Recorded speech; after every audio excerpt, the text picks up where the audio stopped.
আহা, সকাল সকাল যদি এরকম চা আর এতগুলো বিস্কুট পাওয়া যেত তাহলে তো সারা দিনটা বেশ ভালোই কাটে। যাই হোক, এক কাপ চা আর এতগুলো বিস্কুট খাওয়ার পর কিন্তু মনটা বেশ ভালোই খুশি খুশি হয়ে গেছিল।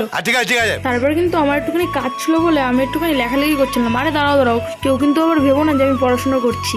যখন স্কুলে ছিলাম তখনই পড়াশোনা করতাম না, আর এখন পড়াশোনা করে কি আর করবো। তোমার কথা শুনে মনে হইতেছে তুমি বিরাট জ্ঞানী মানুষ হয়ে গেছো। জ্ঞানী মানুষ হতে হয়নি, কিন্তু ভালো মানুষ অবশ্যই হয়েছি। যাই হোক, দেখো বৌদি কিন্তু ভাত বাড়ি নিয়ে চলে এসেছে। দেখো এখানে লাভ লাভ পাঁপড় আর ডাল, উফ সেই কম্বিনেশন, আমার তো খুব ভালো লাগে। দেখো আমি তাড়াতাড়ি করে মেখে নিচ্ছি, আর আমার খুব খিদে লেগেছিল।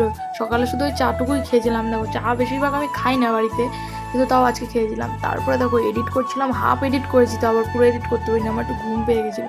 আর দেখো আমাদের গালে মশা বসে আমি মানলাম, কিন্তু এর গালে কেন বসেছে ভাই, মানে মাথায় আসছে না এর গালে কেন বসলো। ওর গালে তো রক্তই নেই, কি খাচ্ছে কি জানি বাবা। যাই হোক, আমি কিন্তু কাজে বেরিয়ে পড়লাম। আজকেও আমার হেঁটে হেঁটেই যেতে হচ্ছে, কারণ আমি আজকেও সাইকেল চালাইনি। মানে এতটাই কি আমি ল্যাথখোর। তোমাদের সাথে কথা বলতে বলতে কিন্তু আমি কাজে ঢুকে গেছি, আর এসেই দেখে কি সুন্দর ঠান্ডা ঠান্ডা হাওয়া দিচ্ছে। তাতেই বুঝলাম যে বৃষ্টিটা হবে খুব তাড়াতাড়ি। আর দেখো বলতে বলতে মেঘের অবস্থা কিন্তু কাহিন হয়ে যাচ্ছে, হাওয়াটাও কিন্তু একদম সুন্দর আসছে। আর তখন আমি অর্ধেক এডিট করে রেখেছিলাম বলে এখন পুরো এডিটটা করলাম। তারপরে কিন্তু আমার প্রচণ্ড খিদে পেয়ে গেছিলো, আর খিদে পাওয়ার সঙ্গে সঙ্গে দেখি একটু একটু করে বৃষ্টি চালু হয়ে গেছে আর হাওয়াও চাচ্ছিলো। তারপরে আমি ভাবলাম আমার খাওয়া ডগে উঠে গেল, কারণ আমি খেতে যেতে পারবো না, বৃষ্টিতে ভিজে গেলে আমার ঠান্ডা লেগে যাবে এর জন্য।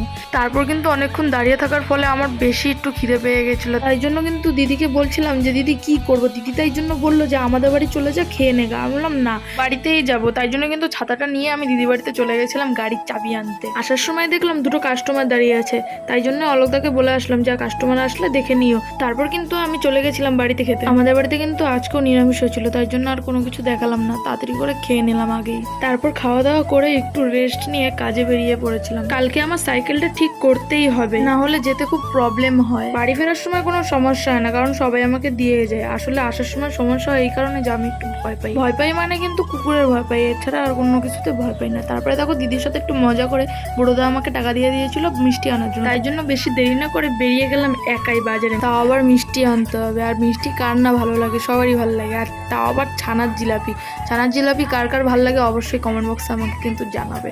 আর দেখো বলতে বলতে আমি মিষ্টির দোকানে চলে এসেছি। আসার সঙ্গে সঙ্গে কিন্তু আমি বলে দিয়েছি দাদুটাকে যে আমাকে 5টা ছানার জিলাপি দাও। দেখো বলতে বলতে দিয়েছে, আর আমি বেরিয়েও পড়েছি। রেস্টুরেন্টের দিকেই যাচ্ছিলাম, তারপর বুড়োদা ফোন করে বললো একটা জিনিস নিয়ে আসতে। তারপরে কিন্তু এই দোকানটা থেকে আমি ওই জিনিসটা নিচ্ছিলাম। তারপরে কিন্তু মিষ্টিটা বুড়োদাকে দিয়েই চলে আসছিলাম, তখনই দিদি বললো যে যা 4টে বাটি নিয়ে। তারপর কিন্তু আমি চলে গেছিলাম বাটি আনতে, আর বাটি নিয়েই কিন্তু আমি চলে আসছিলাম। আর তখনই দেখলাম দুটো কাস্টমার আসছে। তারপর অলতাকে বললাম তুমি দেখো আমি মিষ্টিকে আসছি। যেহেতু কাস্টমার চলে এসছে এই জন্য দিদি কিন্তু তাড়াতাড়ি করে মিষ্টি দিচ্ছিল, আর আমি বুড়োদা দিদি সবাই মিলে কিন্তু খাচ্ছিলাম।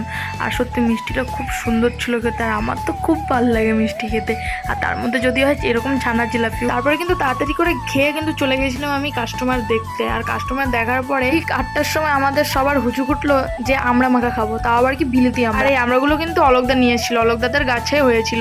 তারপরে কিন্তু আমি সব আমড়াগুলো কেটে ভালো করে ধুয়ে একদম মাখিয়ে সবাই মিলে মানে খাচ্ছিলাম, আর হেভি টেস্ট ছিল। আর আমি লঙ্কা দিতেই ভুলে গেছিলাম, তাতে কি হয়েছে লঙ্কা ছাড়াও কিন্তু হেভি টেস্ট হয়েছিল। তারপর কিন্তু দিদি আমাকে ডাকছিল উইংস ফ্রাই খাওয়ার জন্য, আর আমি বলছিলাম না না আমি খাবো না। দিদি বলছিল নে খা, আর লজ্জা পাস না। তারপরে কিন্তু অলকদা আমাকে ডাকছিল যে আয় মোমোর ময়দাটা বেলে দিবি। তারপর কিন্তু আমি ময়দাগুলো সব বেলে দিয়েছিলাম। তারপরে দিদি কিন্তু একটা মজিটো বানিয়ে দিতে বলেছিল, তাই জন্য আমি মজিটোটা বানিয়ে আমি নিজে একটা জিনিস বানিয়েছিলাম, কিন্তু জানি না আদৌ এটা কি। তারপরে কিন্তু বাড়ি যাওয়ার সময় চলে এসেছিলো। তারপর বুড়োদা আর দিদি এরা সবাই আমাকে দিতে যাচ্ছিলো, আর বুড়োদা কিন্তু আমার সাথে ইয়ার্কি মারছিল ভিডিও করানি। তারপরে আমার পেটটা সত্যি খুব ভরে গেছিলো, আমি এত কিছু খেয়েছি, এই জন্য আমি আর বাড়িতে এসে ভাত খাইনি। আর আজকের ব্লগটা কেমন হয়েছে অবশ্যই কমেন্ট বক্সে জানাবেন। দেখা হচ্ছে অন্য কোনো ব্লগে। টাটা সবাইকে।